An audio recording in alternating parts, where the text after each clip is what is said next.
Hi everyone, thanks for tuning this episode of Nick Egan Times. On this episode, we have a sensational guest. We have Andrew C. Fisher. Andrew C. Fisher is a US filmmaker and writer. Andrew has just released his new incredible latest project, Thanatos, which the first installment of the web series has amassed over 750,000 views on YouTube and counting. Welcome, Andrew, and thanks for coming on the podcast. Thanks for having me. You're welcome. How's it all been going over there? In the States? Yeah. Yeah, it's all right. Pretty good. It's cold in New York. Cold for me anyway, because I'm coming from Texas originally. So it's tough when it gets cold, but it's good. Things are going well. Cool. How long are you in New York for? It's open-ended right now, but we have a screening for Thanatos on the 26th of January. So gearing up for that. Getting excited. That's really exciting. Yeah. Incredible. All right, let's jump straight into it.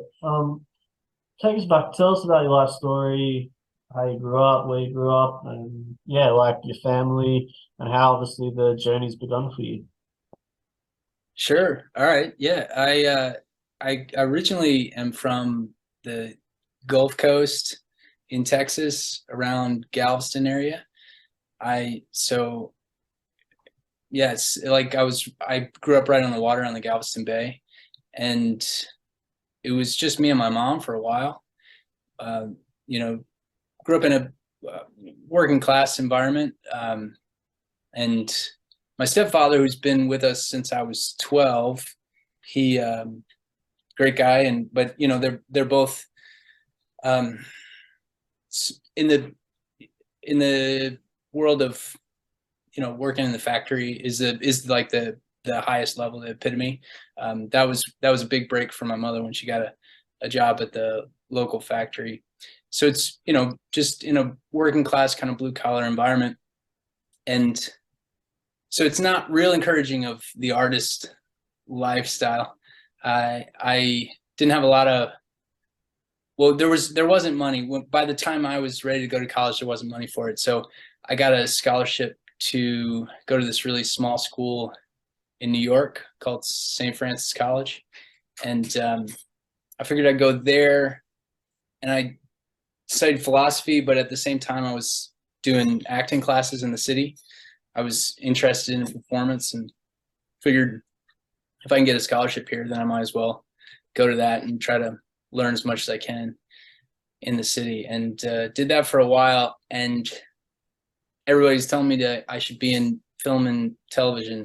So and this was a while ago, so there were way less opportunities in New York at that time, and everybody told me to go to LA. So I went there, and I learned how to make movies in LA. I didn't get a whole lot of opportunities. I got more opportunities in New York, but LA, in many ways, it felt like doors were closed. But in some ways, I think that was a positive because it made it so I started in performance, and I got really tired of waiting around. I got tired of the kinds of things that I was doing. I wanted to work on stuff that was more significant. So I decided to figure out how to do it for myself and learn how to make movies. And then that, led to a bunch of different projects. And then I ended up back in Austin, and so that leads us all the way up to this project. I met Kasha in New York, and she was interviewing me because I was doing a screening in New York. And at the end of that, in a real casual way, she told me that her boyfriend said that she needed to find a sub because he was tired of getting his ball smacked. And that just set off my imagination. I thought, man, what an interesting situation. And what if, the person that you invite in to get their ball smacked, right? What if the two of them have a really strong connection, and all the complications that arise out of that?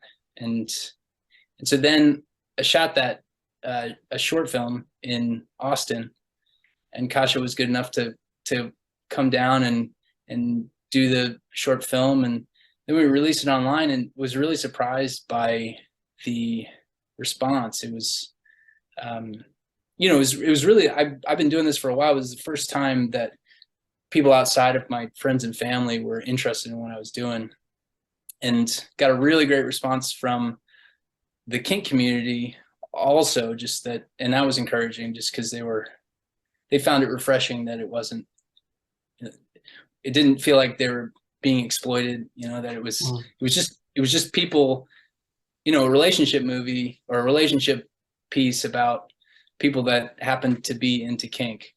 So yeah, and so because of that, we were able to raise money to shoot more of it, and that's what I'm screening now.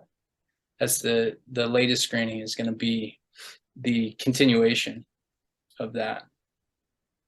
That's terrific. That's incredible. How hard is it to make a film? Like, what's the logistics and I guess the background of it? Like, how hard is it?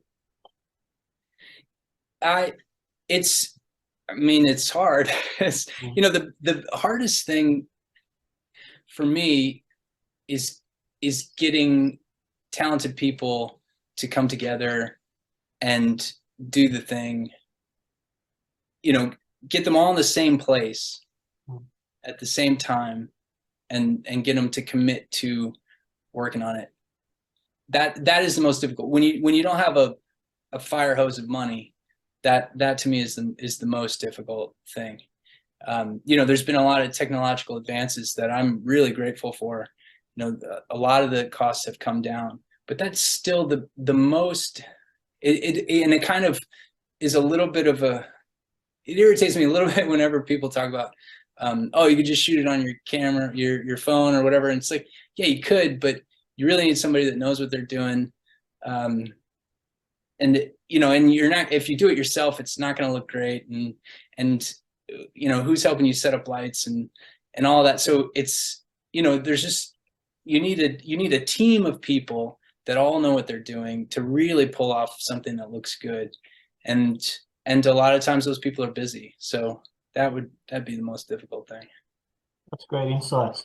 When obviously you're shooting and they're doing it and those kind of situations, how does that get awkward, or like how do you, I guess, deal with it?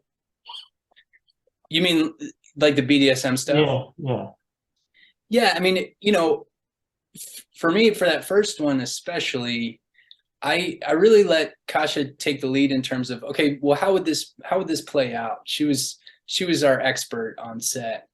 And then for the continuation, it was her, and it was one of the producers that were there, just kind of letting us know what this is really how it goes down. And so, I mean, it's kind of like any intimate thing.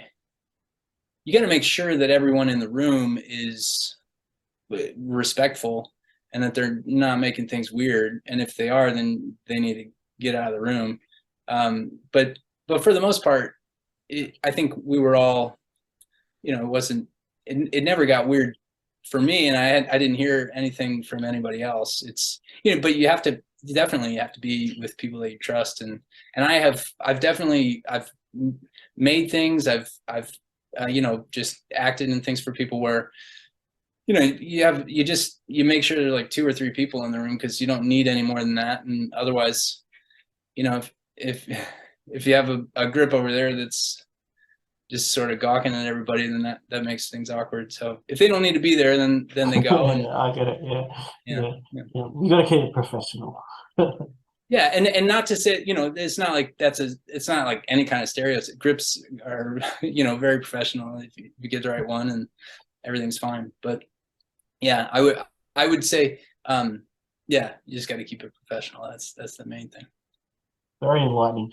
Tell me about the BDSM community, and what that means to you, what they mean to you, because obviously they're a high, I guess, audience for you. Yeah. What do they represent to you? Well, I'll tell you, I mean, and in that first short, the character is similar to me, where, you know, the character doesn't know very much about the BDSM world, and that's the way I was entering in. I was very interested. I tried to be respectful, but I didn't know much about it. And Kasha was really my entry in, and then through that short, there were people from my past that reached out to me that I didn't know they were into that world. And they were like, man, this is really great. I love what you did here. I want to get involved. How can I help out? And so I got to know a lot of people through that, and I felt really supported by that community. And you know, they told me about different kind of social media kind of groups that they were involved in, that they reached out to, and some of those people who I didn't know them at all, they you know, contributed to making this next installment.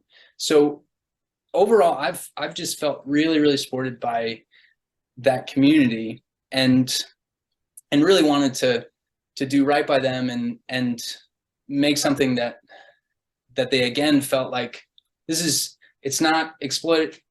It's not, you know, you're not just trying to, like, you know, titillate or anything. It's just people who are into this, who are dealing with their lives. And so there's that aspect. And then the other aspect is I've kind of dipped my toe into doing some of that, you know, rope play and that sort of thing. And it's been, you know, and I feel a little more confident saying it, because I talked to another guy that's big in the community, and he talked about it being a kind of therapy. I didn't know if that would be something that he that people didn't like, and maybe it still is, but for me it really feels that way. For me, you know, if I'm getting tied up, it's like I'm having to deal with some stuff, and it's really pretty good, you know, as long as you're in good hands.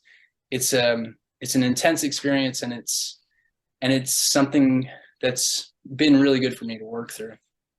Wow, that's sensational. I guess how do you call it, niche or genre of type of film? Is that where you're headed? Like, is that where you see your future, like creating these web series and films? No, I would I did this one because there was interest and support, and I'm interested in making more movies, and all different types of movies. And so, you know, I want to do this as well as I can. And I think there's a fair amount of hunger for this kind of thing. Like I said, you know, everyone always brings up, people in the kink community, like pretty much without exception, have brought up 50 Shades of Grey whenever they talk to me about this work, and how much they hated 50 Shades of Grey, and how much they prefer something like this. So I think that there's a little bit of a hunger for it, and that's part of why I wanted to keep making stuff and provide something, and see how much people respond to it. But I wouldn't say that this is just gonna be the only thing that I do. I mean, I really see this as a romantic dramedy, right? I'm just really interested in relationship pieces. That's fantastic. Your trajectory I can see now is on a very high scale. So yeah, it's incredible. Well done. Thanks. What inspires you daily? Say again? What inspires you daily? Oh, wow. I guess daily. I guess the biggest thing is wanting to provide something positive to my community. Man, it's such a great question. I just don't want to. I don't want to give any, because that's so vague. But I guess what I'm trying to say is, I'm looking for ways to make every environment that I'm in more positive, in whatever way that manifests itself. And And that's really the thing that's inspired me to try to keep improving, to try to keep getting better at what I'm doing, you know, to be the best writer, performer, director. So yeah, it's that. It's a, you know, what inspires me. It's the love of humanity and wanting to be a positive contribution to that. Even though I don't know, it sounds kind of cheesy or something, but I think it's true. Well, I think that's fascinating and very impressive. A very impressive answer. All right. Tell me, what's the best piece of advice you've got, or the advice you've received so far being in the film industry?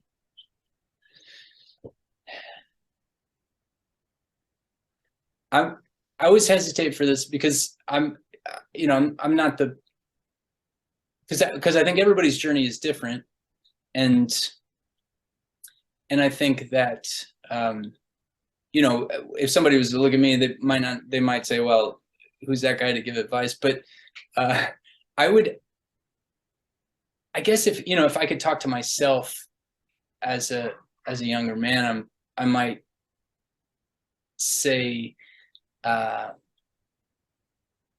you've got to stay really strong in what you want. Figure out just exactly what you want, and what are the steps that'll move you towards that thing.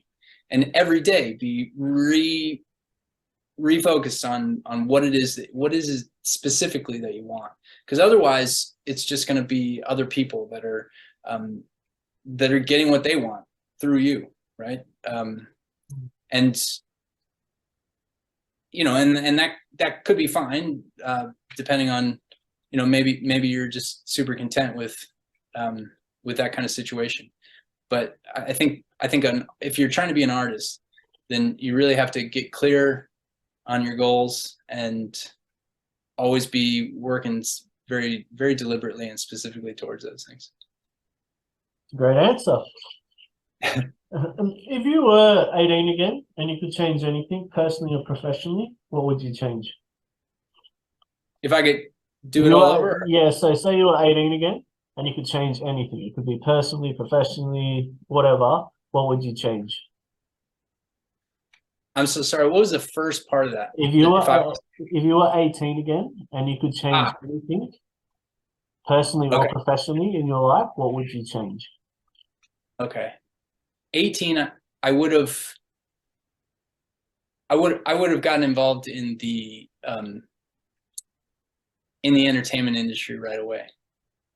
I think that would have, because what I did was I went to college because I felt like I should, and I was getting a lot of pressure to do it, and I'm glad that I got that education. But if you know, if I could change the trajectory, I think that I would have gotten into the mix and started building community a lot earlier. Cool. And what are the other future projects you're planning on working on? Well, I'm often acting in other people's things. That's kind of varied. I'm always writing. I'm doing a lot of editing, but I'm writing my own projects, hoping to someday be able to get financing for those kinds of things, and doing a fair bit of editing mostly for independent film work. Cool. Have you had any mentors in your career that have helped you? For sure. Yeah. One of my biggest mentors is a guy in Austin that he was an actor in New York City, professional actor, and we connected because he saw a piece that I released in Austin many years ago, and it was just a few years ago that he goes, you know, you're doing everything you should be doing, but you're in the wrong market. And he said, you know, you need to get to one of these bigger markets in LA or New York. And it was really that push that motivated me to just because in Austin I was I was fairly comfortable, but I was spending all my money trying to grow as a filmmaker, and yeah, so he's a big mentor in my life. Yeah, I've had several. I mean, but Superb. What are your passions and hobbies aside from, I guess, your busy life with what you're doing? What do you like to do if you've got downtime? swimming is one of my favorite things. Love swimming in fresh water, big bodies of fresh water. Barton Springs is one of my all-time favorite places. That's in Austin. And then I swim in, a classic neighborhood pool too. Bicycle riding is another big thing for me. And then just getting out into hiking, getting out into the mountains as often as possible. Cool. Andrew, thanks for coming on the podcast. I do appreciate it. It's incredible, your work. Your future looks amazing. And yeah, thanks for coming on. All right. Well, thanks for having me. You're welcome.